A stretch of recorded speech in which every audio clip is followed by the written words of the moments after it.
Hi friends, welcome to the War Heroes channel. Today, we have an unusual and interesting topic. It is unique in that it consists of the memoirs of non-commissioned officer Heinrich Rechfeld, commander of the mortar platoon of the 8th Company, 2nd Battalion of the Panzer Fusilier Regiment Grossdeutschland Division, which describes all the horrors and collapse of the German army in East Prussia, as well as another participant in the battles at the Baltic, who later became the President of the Federal Republic of Germany. Unfortunately, he did not leave any diaries and notes about his wartime, but his speech delivered in the Bundestag on May 8 in honor of the 40th anniversary of the end of World War II speaks for itself. I will definitely read you the key thesis. The last positions on the coastal ledges of the Baltic Peninsula near the village of Cowholes. Communications units, hospitals, and headquarters seek refuge in a 15-meter cliff from Soviet artillery. This is how the triumphal procession of conquerors who decided to expand their living space at the expense of millions of other people's lives came to an end.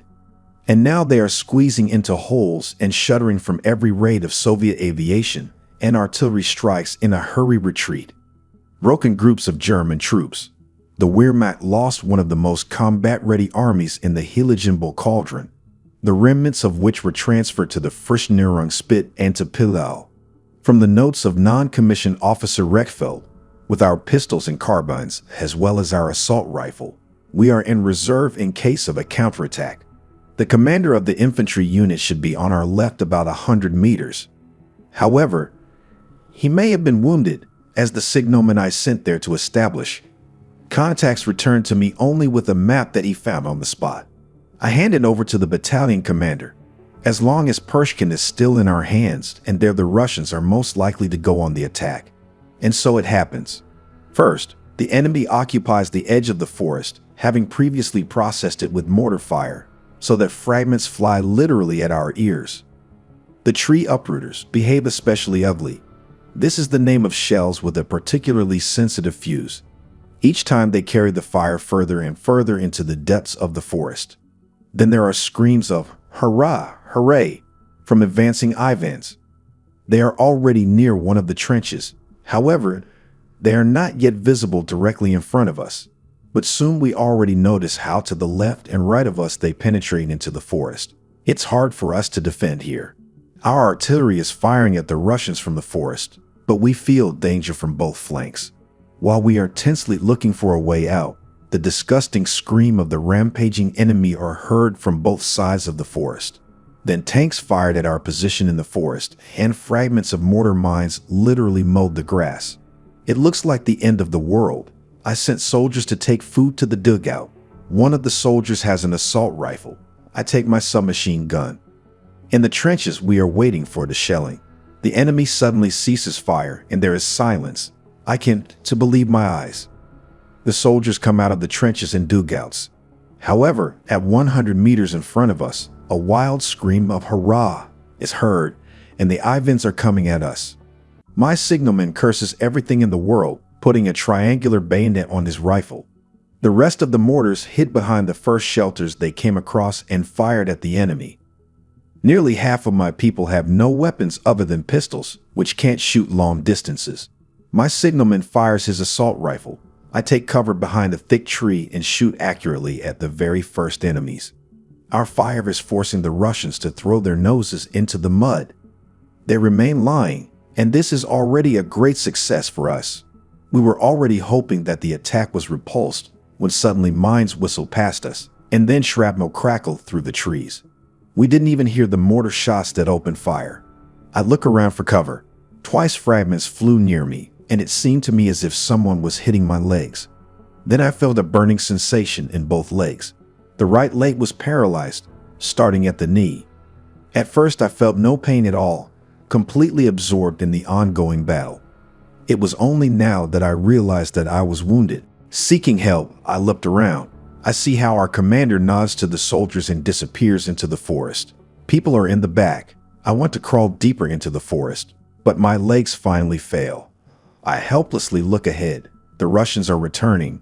They are already 50 meters away from me, and I can't even move. Damn! I raise my submachine gun and insert a new magazine since all the bullets have already been used up. I shoot at the approaching Ivans, gasping for air with difficulty. Then two of my mortarmen suddenly appear and ask, "What's wrong, Mr. Nan?" "Commissioned officer, we have to pick you up." March 18, 1945, finally we arrive at the place, Wolida. Meanwhile, it was already quite light. Cold, all frozen, I trudge, like other wounded Kivi, with an orderly to the Divisional Medical Center. It is located in one of the peasant houses. Here they lie or sit, leaning on crutches, seriously wounded, 3/4 already dead. In the house, all the rooms are completely filled with these poor guys. Some groan weakly, but most lie quietly with their eyes closed. And again, I was lucky. Two soldiers carry me to the door of the dressing room and leave me there. I would probably have to wait half a day for my turn to come. In such situations, the black and silver sleeve patch that distinguishes Grossdeutschland certainly has an advantage, so I only waited 1 hour. Poor Germany. While I am lying here on the table, the bombs of the IL-2 pilots are thundering outside. Nearby, small caliber bombs explode, then the hiss of launched rockets is heard, and last of all, the hammers of the onboard guns and the crackle of machine guns continue to knock for several minutes. Then all the soldiers who can still run rush to cover. Two orderlies lift me onto a stretcher and we set off. As soon as we appear between the houses, the Russian shell, like a ghost, falls exactly on us and crashes into the ground, but does not burst. This is the so-called random projectile, as it is called, but it may well still jerk, injure with an accidental hit, or even kill. Out of fear, both orderlies abandon me and run for cover. They hesitate to come here again.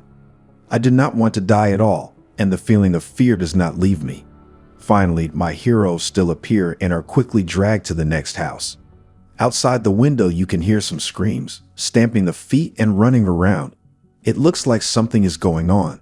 Harness the horses, load the cars. What happened? I get up and look out the window. I see how some soldiers with Fosspatron run towards machine guns and mortars.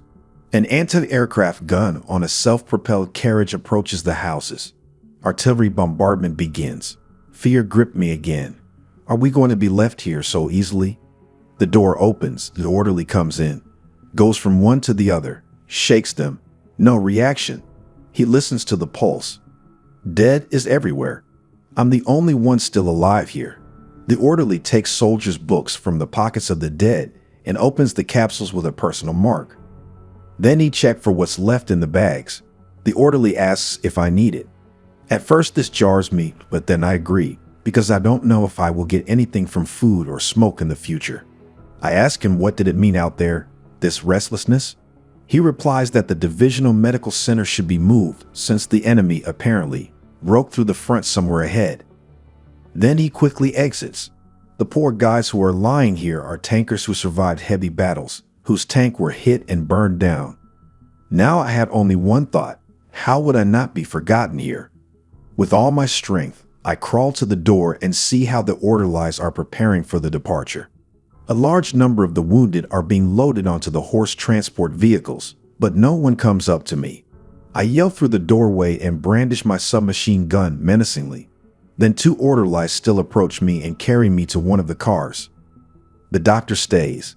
He decides to hand over the non-transportable wounded to the Russians as a last resort.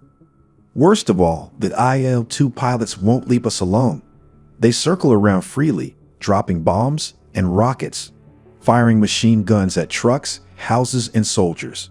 The once proud fighting German military aviation cannot oppose them with anything. On the embankment, anti-aircraft gun does everything it can, but now it is forced to defend itself. Smoke and fumes from burning trucks are carried through the streets. The soldiers are fleeing from the attacks of the pilots in the fields. If the planes fly up to our column, then all the soldiers and the wounded who can still run jump from the trucks and run away from them, hiding in the street ditches or in the trenches. We, the rest of the wounded, lying in the backs of cars, doomedly look at the aircraft in the air. March 19, 1945, we are lying frozen in the back of a truck. A terrible question arises. What will happen to us now? Finally, the lagging column approaches. I get out of the truck with several wounded, and we drive through the Baltic to the old Ordensburg. We stay in the old church there. Here they removed all the benches and laid straw on the floor. Numerous wounded lie side by side on it. My God, what a disaster. I look around, but I don't see anyone I know. I lie with my eyes closed for several hours. Then I feel very hungry. From the tablet, I pull out a jar, butter, and a piece of bread. I am so hungry that bread looks like a sweet cake to me. Then I turn my head to the altar, which is illuminated by the penetrating sunlight. On it is an icon of the Mother of God with the child. Crowds of angels surround them. We have never been as close to heaven as we are here. I was so delighted with this picture that I took out my camera from the case and took a photo of this beautiful picture. Unfortunately, I never saw this photo. I buried the film in my uncle's garden in Schwerin with other things before escaping on 1 May 1945 from the military hospital via Gaybusch. Rogendorf, Lassen from the Russians. Finally, an orderly comes with 2 crutches, and I am able to get up. As soon as I walked a few meters from the church and stopped behind the large stone tombstone, Russian artillery thundered from the direction of Balga. Black clouds of smoke indicated where the shells had exploded. I somehow crawled back to the church. The next fragments are already cracking in the cemetery. I have the impression that the Ivans chose this church as their target for shooting. But I feel at ease in it. I lay down, pressed against the thick stone wall next to the door. I involuntarily thought, my God, how can you allow such a thing to happen here? Before my eyes there are small children, freezing on the sides of the roads, the wounded, lying here. In general, everyone who is now experiencing distress and need. My God, have you abandoned us? But God is silent. Suddenly, a horse-drawn cart pulls up. The heavy driver jumps off and looks for someone. Then he sees me, with the Grossdeutschland patch on my sleeve, and nods. Convinced that I am wounded, he comes up to me, and I learn that he has been sent to transport the wounded from Grossdeutschland from here to Rosenberg. There is a small harbor where ships carry the wounded to Pillau. Happy, I sit there and feel the pain again. And then I hear again that familiar grumbling in the air. I see a low-flying attack aircraft, IL-2, with red stars on the bearing surfaces. I even see a pilot in the cockpit, and immediately there are explosions of bombs, the sound of onboard guns, like a hammer on an anvil, and the hiss of rockets. Heavy carefully watches the planes and tries to drive in such a way that the wagon is not visible from the air. I see a dugout bunker and recognize the Red Cross flag above it. A medical officer comes up to us and asks where we are going. Upon learning that in Rosenberg, he asks to take with him a seriously wounded soldier with a gunshot wound to the stomach. 3 fighters. Bring a half-dead man and carefully place him behind on the wagon. My last bastion is the back of the heavy, protecting me from shrapnel. From time to time the sky clears, but then the planes reappear and the bombs rumble.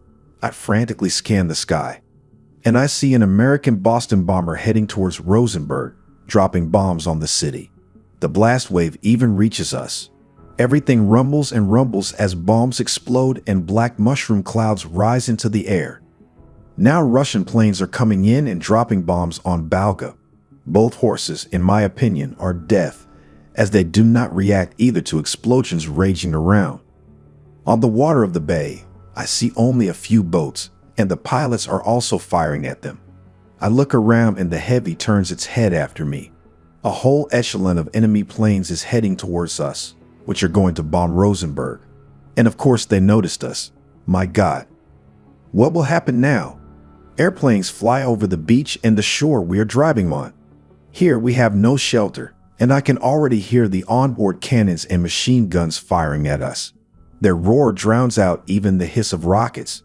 Small clouds of anti-aircraft burst, dissolve in the sky under the fuselages of aircraft. We arrived at Folendorf, a town halfway between Balg and Rosenberg. On the walls of houses, the sides of trucks and other free planes, the slogan, painted in white paint, catches that eye. Courage and fidelity. I have time to think. I think that the German soldiers here in East Prussia and in its cities fought, in fact, only on the basis of the desire to save the large East Prussian population, to give them the opportunity to escape from the Soviet soldiers thirsting for revenge. And the damn pilots are coming again. With onboard weapons, They decided perhaps to destroy our wagon as fragments are pouring around it and small bombs are exploding. Disgusting feeling. I bend down, turn up the collar of my uniform. Since the L2 usually come from behind, from Folendorf, I always feel like I'm going to be shot in the back, especially since I'm sitting next to the coachman without any cover. Everything crackles and whistles around me, shrapnel banging on the wagon, on which lies the poor guy with a gunshot wound to the stomach. I was sure that he was wounded again or already killed, but when the pilots flew away, I looked at the wagon and to my surprise, I was convinced that he was still alive. But I can't forget the terrible picture. The bombs fell directly on a group of 6 to 8 soldiers.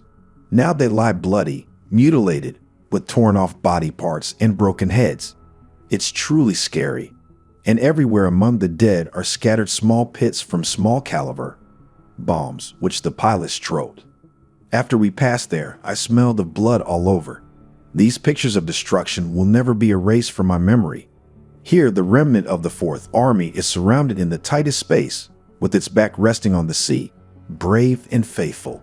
We shouldn't stay here. Now we already see the target, Rosenberg. This is the only place where the bay goes far to the coast.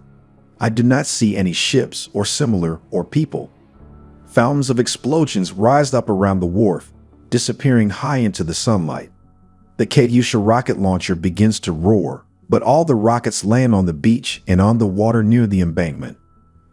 Fountains of water rise high into the sky, but they do not cause significant damage. There are many overturned, half-sunken boats floating in the water. The salvage berth for boarding steamships moved away from the embankment by about 1.5 kilometers.